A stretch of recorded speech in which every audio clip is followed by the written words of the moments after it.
بسم الله والحمد لله الصلاة والسلام على رسولنا وعلى آله وصحبه وسلم.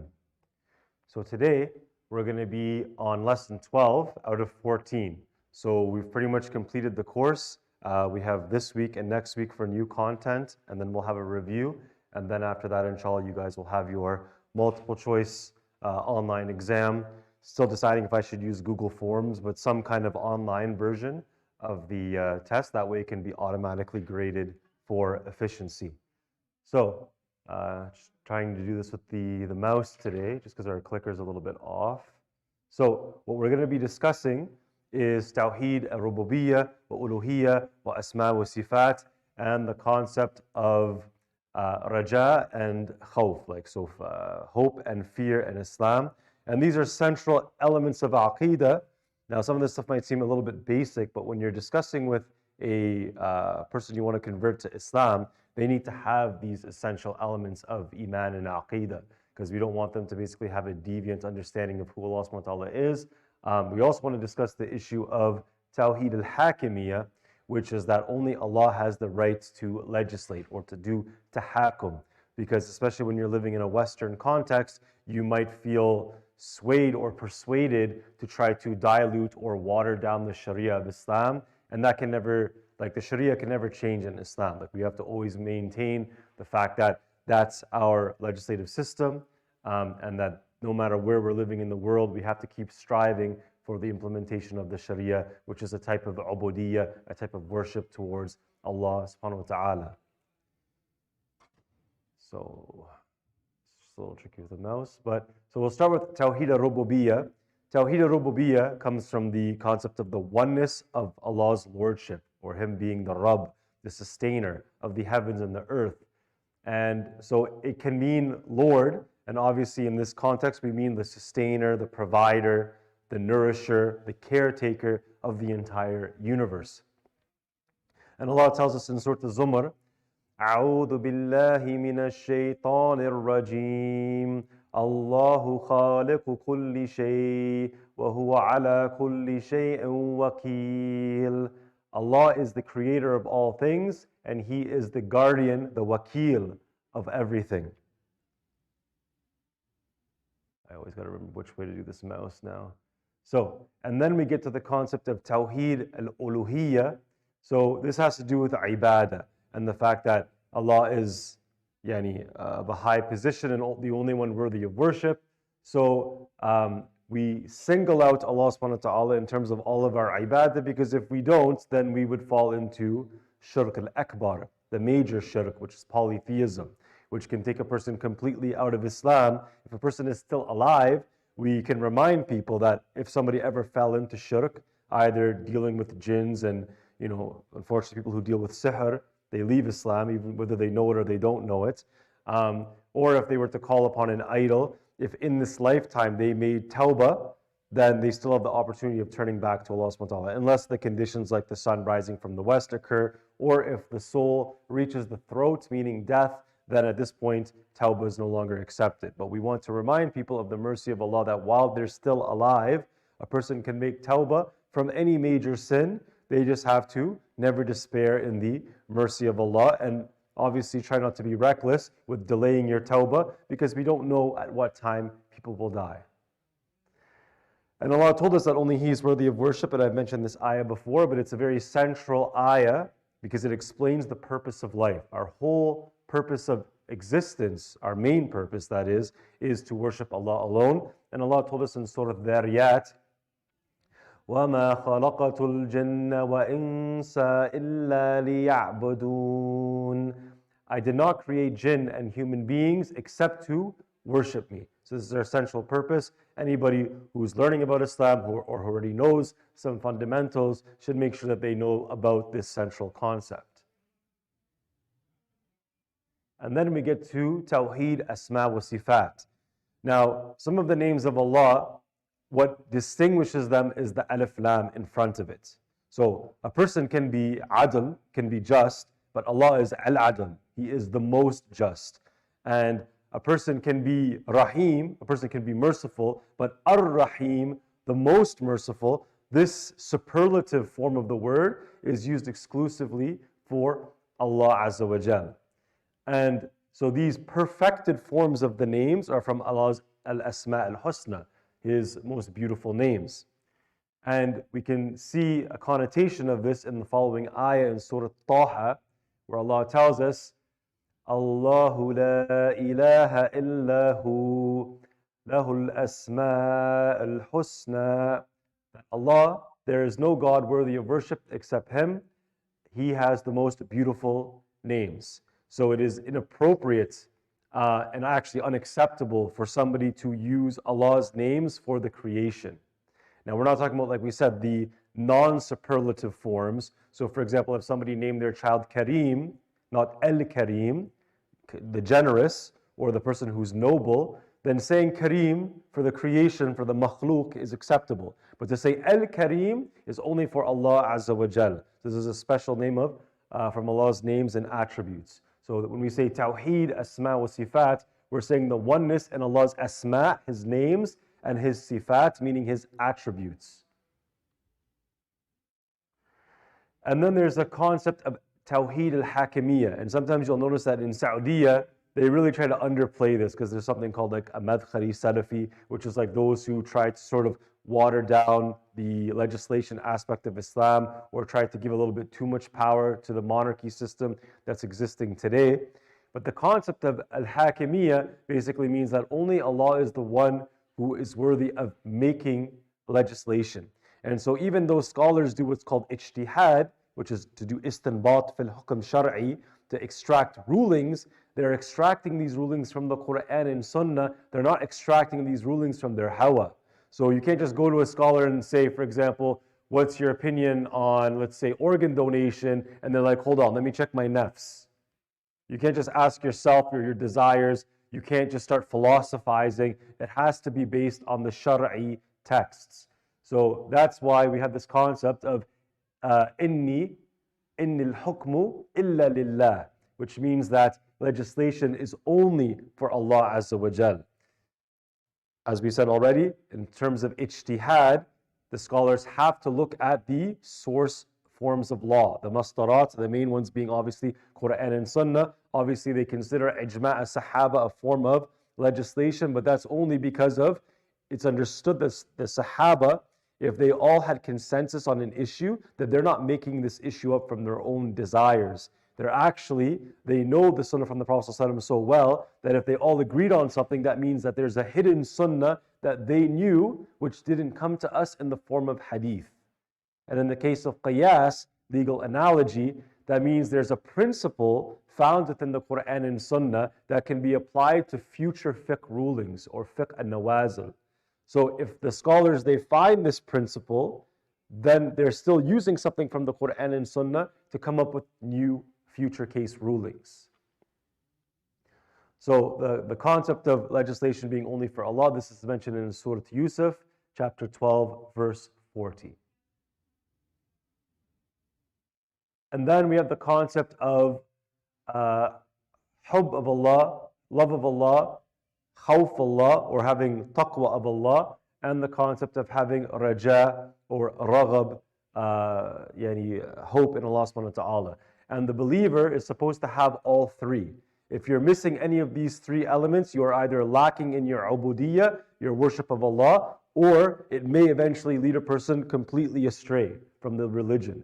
I'm not saying that at all times you're going to feel like these three elements are perfect, but this is something that you don't want to abandon these three categories, and I'm going to explain why. So the famous student of Ibn Taymiyyah, Shaykh al-Islam Taqiyuddin ibn Taymiyyah, his famous student Ibn Qayyim al-Jawziyah, who wrote a lot about tazkiyah, spiritual purification in Islam. He wrote in his book Madarij as-Salikin that the heart on its journey towards Allah the Exalted is like that of a bird. Love is its head, and fear and hope are its two wings. When the head is healthy, then the two wings will fly well. When the head is cut off, the bird will die. When either of the two wings is damaged, the bird becomes vulnerable to every hunter and predator. So when we love Allah subhanahu wa ta'ala, this really brings beauty into our worship. The Prophet ﷺ told us, Allahumma a'inni ala dhikrika wa shukrika wa husni ibadatik.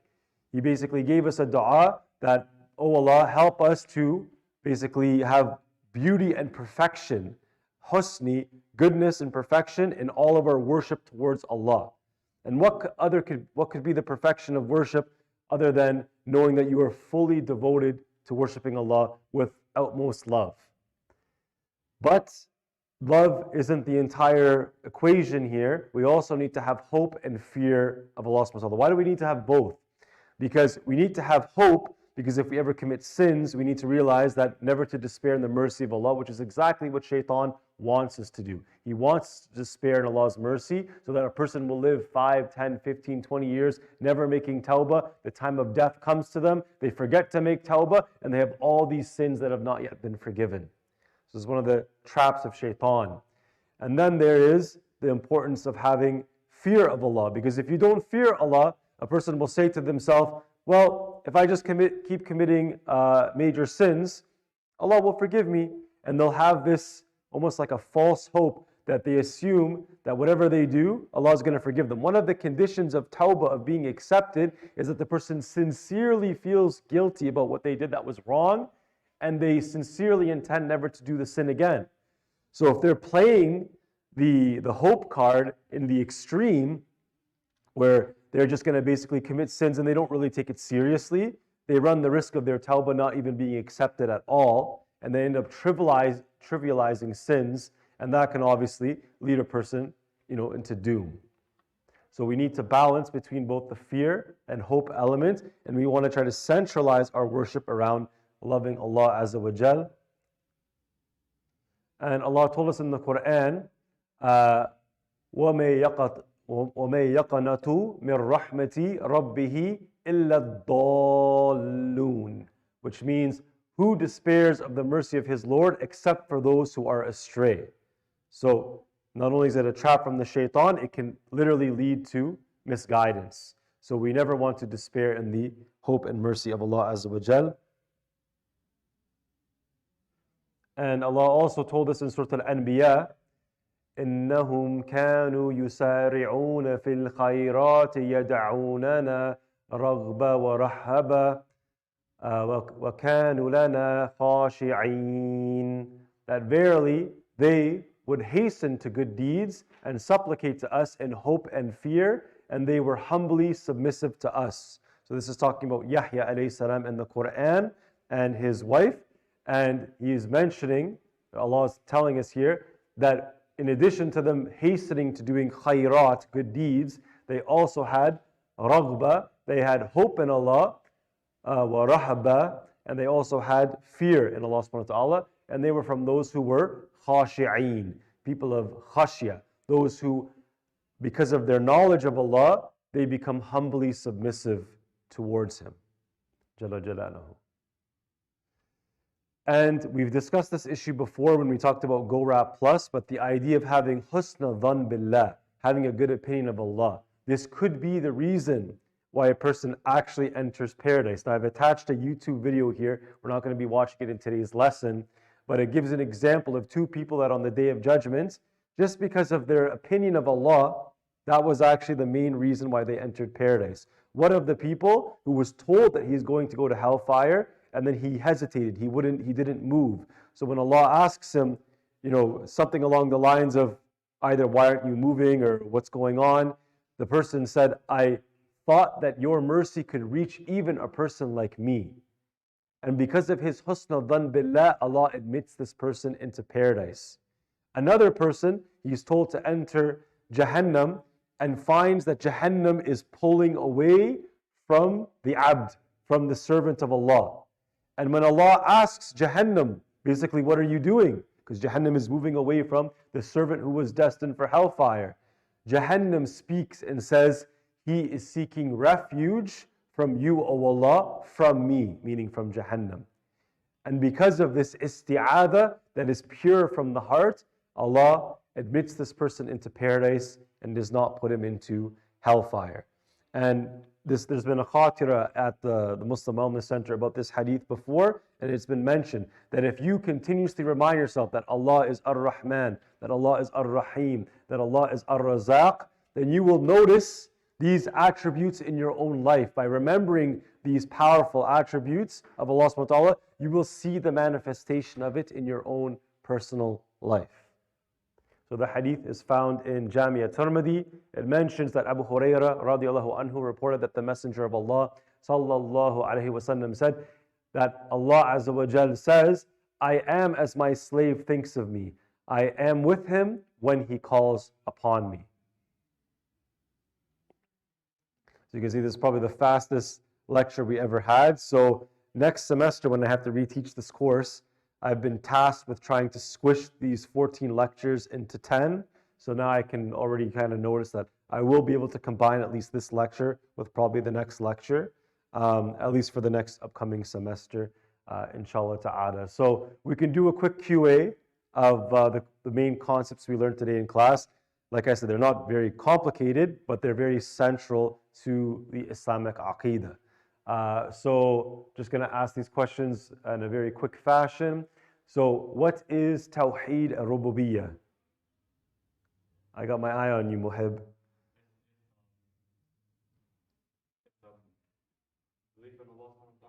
Being the only Rabb, the only Lord of the universe.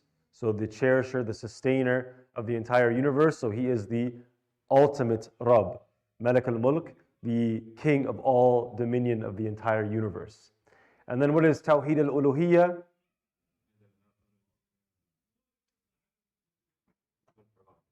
To believe in the oneness of worship of Allah subhanahu wa ta'ala. So only Allah can be worshipped and none other than Him. And then Tawheed al-Asma wa Sifat. The oneness in Allah's names and attributes. So that Allah has unique names that are specific only to Him. And we can call upon these names however we wish. So obviously you can say Ya Allah, but you can also say Ya Rahman, Ya Rahim, Ya Qudus, you can Ya Salam. You can use any of Allah's names when calling upon Him in dua. And what is Tawheed al-Hakimiyyah? That ruling or legislation is only for Allah. So only Allah has the right to do tahakum, to make laws. And as far as the mujtahideen are concerned, the scholars of ijtihad who derive rulings, they are deriving rulings from Kitab Allah, the Book of Allah, and the Sunnah of Rasulullah sallallahu alaihi wasallam. And then lastly, why is it important to have love, fear, and hope of Allah? Why do we need all three? To keep us on the right path, to make sure that the quality of our ibadah is as high as humanly possible by loving Allah and making sure that love is felt in our ibadah towards Allah. To have the fear, why do we need the fear? So that we don't belittle sins, so that we don't take sins in a trivial matter. And if we do this, actually, we run the risk of our sins even being multiplied or forgetting to make a proper and appropriate tawbah. There's actually there's this very, very shameful type of sin that now I'm remembering what it's called. It's called al-mujahara. So jahri means to do something out loud. Now al-mujahara is a person who is so, so shameless that when they commit major sins, they actually go and brag about it with their friends. So for example, they would say, let's say they're having like a secret relationship or something. They would go and boast to their buddies and be like, do you know what I did last night? And then they would start exposing their sins, or say they went to a nightclub and they were drinking alcohol, and then they're showing the photos to their friends. So when the person does a major sin, and then instead of concealing it, feeling ashamed of themselves, and then seeking Allah's forgiveness, they actually boast in arrogance about their major sins. This is called al-mujahara, and some scholars, they say that it can actually lead to kufr. Because if you look at Iblis ar-Rajim, the accursed devil, he didn't just sin against Allah subhanahu wa ta'ala, he was proud of his sin of trying to lead Adam alayhi salam astray. So his kibr actually prevented him from making tawbah, and eventually he ended up being from those who were promised Jahannam, or guaranteed Jahannam might be another way of putting it. So we have to be very careful about feeling happy or content with sin. We should always feel guilty about it, and that's the essence of tawbah, is to feel guilty for doing any major sin. And then having hope in Allah. Why is hope important? So You can have husna dhan billah, always have a good opinion of Allah, which may lead to you being forgiven, and also knowing that the door of tawbah is open to you as long as basically you're still alive, or as long as the sun has not risen from the west. So I hope this short dars, short lecture was of benefit to all of you. Subhanakallahumma wa bihamdik, ashhadu an la ilaha illa ant, astaghfiruka wa atubu ilayk. Assalamu alaikum wa rahmatullahi wa barakatuh.